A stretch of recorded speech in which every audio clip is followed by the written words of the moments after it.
Welcome, ladies and gentlemen, to the Wondering Broadcasting News. I'm Allison, and I'm actually speechless. Never have we ever covered something like what just happened. Up until this point in history, this could be considered the most powerful event ever witnessed by human beings. Ladies and gentlemen, God appeared in his power on Mount Sinai and spoke to all of the Israelites. Wow. Grant, help me out here. Can we remind our viewers of what other things God had already done leading up to this moment today? Let's start by reminding everyone that God's people, called the Hebrews or the Israelites, were treated terribly as slaves in Egypt for 400 years. Egypt's king, the Pharaoh, was afraid of their strength and numbers, so he treated them miserably, even killing many. However, God helped a Hebrew baby boy named Moses to be saved and even raised in Pharaoh's palace. The people cried out to God, and he heard their prayers. He sent Moses, who had grown up by then, to lead them out of Egypt. The Hebrews escaped, and God even held back the waters of the Red Sea so they could be free. Finally, God defeated the Egyptian army by letting the water fall back on them. God led the Israelites to the base of a mountain called Mount Sinai. Moses was the first to climb the mountain and hear from God. God said that he wanted to make an unbreakable promise with all the people. If they would obey him, God would set Israel apart as his treasured people and give them a special place in his plan for the world. Moses climbed down the mountain and repeated God's message to the Israelites, and they all agreed that they would obey God in everything he says.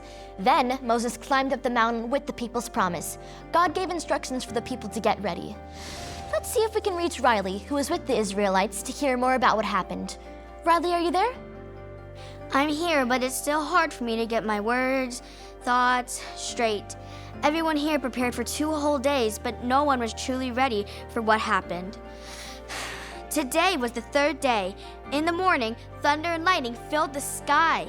God himself came down in fire, and smoke covered the entire mountain. Then Moses spoke, and the voice of God answered him. Speaking of Moses, here he is. Moses, can you share a moment with us? Tell us what God did next. With his wonderful, powerful voice, God spoke 10 commandments, or laws, for his people to obey. Why did God give these laws? They help set apart the Israelites from all other nations as the people who obey God. Moses, can you repeat those 10 commandments for our viewers? Yes, I'll repeat them for the rest of my life to all those who will listen, because they show us the best way to live. The first command is to have no other gods. Everyone must only worship God. And the second command God spoke is, don't make statues of fake gods. After all, only God is worthy of worship, and he promises to love forever those who love and obey him. The third commandment is to not misuse God's name, but instead use it with respect and honor.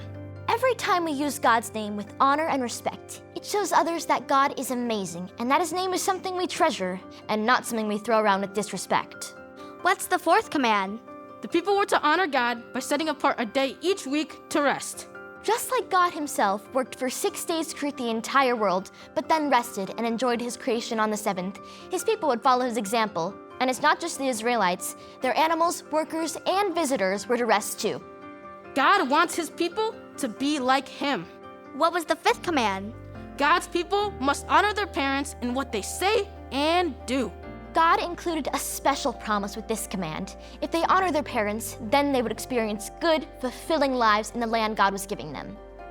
Can you give us the rest of the commands? Do not murder. Married people are not to break their marriage promises to each other. Do not steal. Do not lie to harm others. Do not be jealous of what their neighbors have. Thank you, Moses. As we heard God's commands, it is clear that they are not meant to limit God's people. God's laws showed the Hebrews how life is best lived, and that's by loving God and loving each other. For the rest of human history, God's people would look on these 10 commandments with great humility and love toward God. Moses, would you like to leave us with any last words?